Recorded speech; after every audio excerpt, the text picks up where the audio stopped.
السلام علیکم دوستو، درود شریف پڑھے صلی اللہ علیہ وسلم اور سنو غور سے، توجہ سے، حدیث شریف کی بات سنیے غور سے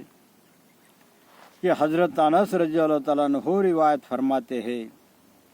کہ رسول صلی اللہ علیہ وسلم نے فرمایا کہ جتنی آزمائش سخت ہوتی ہے اس کا بدلہ بھی اتنا ہی بڑا ملتا ہے، اور اللہ جب کسی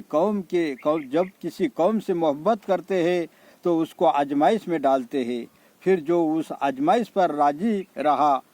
اللہ تعالیٰ بھی اس سے راضی ہو جاتے ہیں، اور جو ناراض ہوا اللہ تعالیٰ بھی اس سے ناراض ہوتے ہیں۔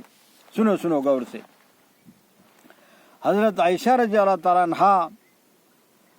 کہ فرماتی ہے کہ میں نے رسول صلی اللہ علیہ وسلم سے طاعون کے بارے میں پوچھا تو آپ نے ارشاد فرمایا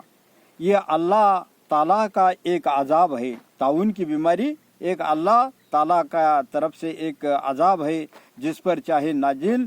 فرمائے، اور لیکن اسی کو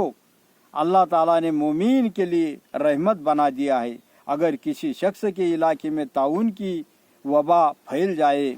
اور وہ اپنے علاقے میں صبر کے ساتھ ثواب کی امید پر ٹھہرا رہے اور اس کا یقین رکھے کہ وہی ہوگا جو اللہ تعالیٰ نے مقدر کر دیا ہے، پھر تقدیری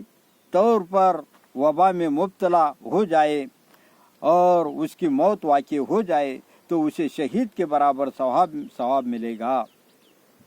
کہ حکم یہ ہے کہ طاعون کے علاقے سے نہ بھاگا جائے، اسی وجہ سے حدیث شریف میں ثواب کی امید پر ٹھہرنے کو کہا گیا ہے۔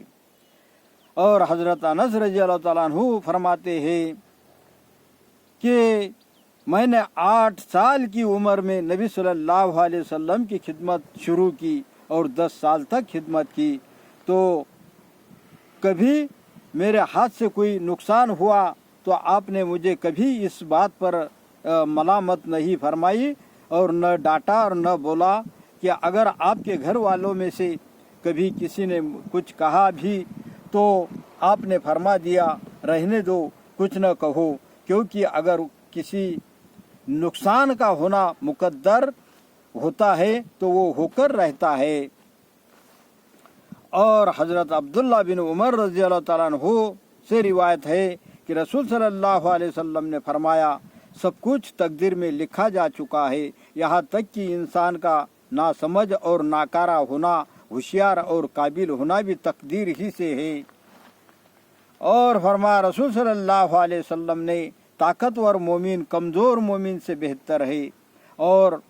اللہ تعالیٰ کو زیادہ محبوب ہے، اور یوں ہر مومن میں بھلائی ہے۔ یاد رکھو جو چیز تم کو نفع دے اس کی حرص کرو اور اس میں اللہ تعالیٰ کی ذات سے مدد طلب کیا کرو اور ہمت نہ ہارو، اور اگر تمہیں کوئی نقصان پہنچ جائے تو یہ نہ کہو اگر میں ایسا کر لیتا تو ایسا ہو جاتا، اور البتہ یہ کہو کہ اللہ تعالیٰ کی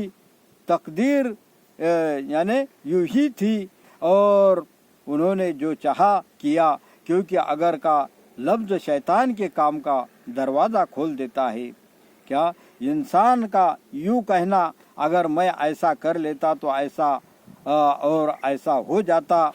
اس وقت منع ہے جبکہ اس کا استعمال کسی ایسے جملے میں ہو جس کا مقصد تقدیر کے ساتھ مقابلہ ہو اور اپنی تدبیر پر ہی اعتماد ہو اور یہ عقیدہ ہو کہ تقدیر کوئی چیز نہیں، کیونکہ اس صورت میں شیطان کو تقدیر پر یقین ہٹانے کا موقع مل جاتا ہے۔ تو کیا بولے، ہر حال میں شکر مانو، اور اللہ اپنے کو کہنے سننے زیادہ عمل کی توفیق نصیب عطا فرمائے۔ بس تو پھر لائک شیئر ضرور کر دو۔ السلام علیکم۔